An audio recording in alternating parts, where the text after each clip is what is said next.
महाराष्ट्रामध्ये नाव कमवलं, पण अमक्या अमक्या लोकांचं गाव म्हणून दुसऱ्या गावाची इमेज सुद्धा टप्प्याटप्प्याने वाढत गेलेली आहे. त्याला ही शाळाच कारणीभूत आहे, कारण शाळेमुळे समाज पुढे आला आणि तुमची सामाजिक प्रगती झाली. जर त्यावेळेला म्हणजे माझे वडील सुद्धा या शाळेमध्ये होते असं सांगितलं, तुम्ही काही त्यांची मुलाखत घेतली का मला माहिती नाही, परंतु बरोबर आहे.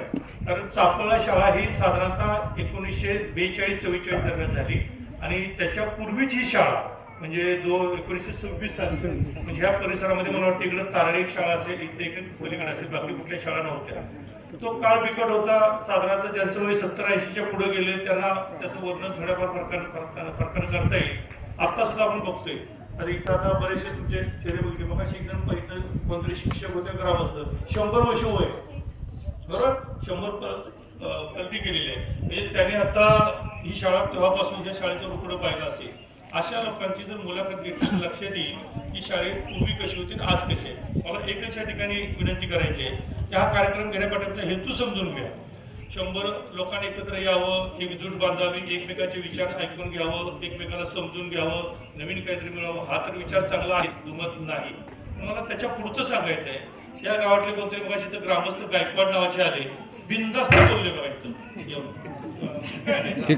बोलले. नाही हे नाही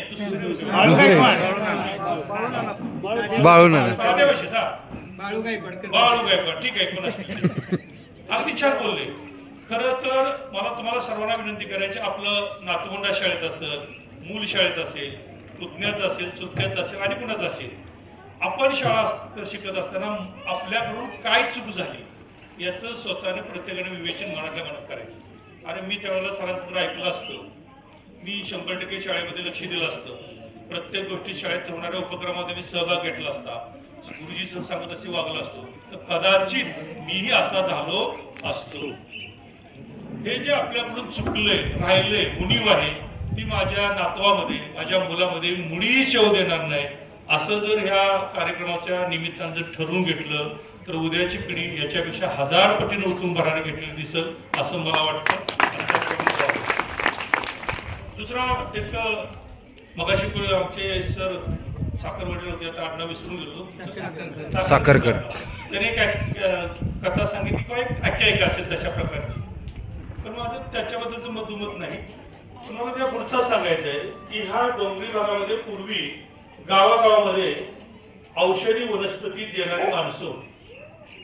म्हणजे बैला गुणाला जनावराला धावरं झालं तर असायचं, पोटातलं झालं द्यायचं, नाळभूत झालं तर द्यायचं, एखादा आजार झाला तर औषध देणारी माणसं होती. या परिसरामध्ये वाढली होती, माहिती होतं, त्यांना नॉलेज होतं. त्यात आता काय झालं, कालाच्या ओघात त्यांच्याकडून असलेली माहिती पुढच्या पिढीनं मौखिक पद्धतीने लिहून घ्यायला पाहिजे होती, समजून घेतली पाहिजे, घेतली गेली नाही. खरं आपल्या परिसरात खूप चांगलं आहे. आपल्या परिसरात करवंद मिळतं, आळू मिळतो, आंबा मिळतो, फणस मिळतो. खरं तर बाजारात तुम्ही गेल्यानंतर जे आता मिळणारे आंबे असतील किंवा जी काही फळं असतील खरोखर चांगले असतात का? तुमचं काय मत आहे? नसतात. 80% त्याला कुठल्या तरी केमिकल फर्टिलायझर याच्यामध्ये तयार करून आणलेलं असतं. पिकवली सुद्धा तशाच प्रकारचं आपण खातो, आजार ओढून घेतो. आपल्या परिसरात एवढ्या चांगल्या असणाऱ्या बागा, एवढे सगळे असणारे फळं ते सोडायचे आणि विकायची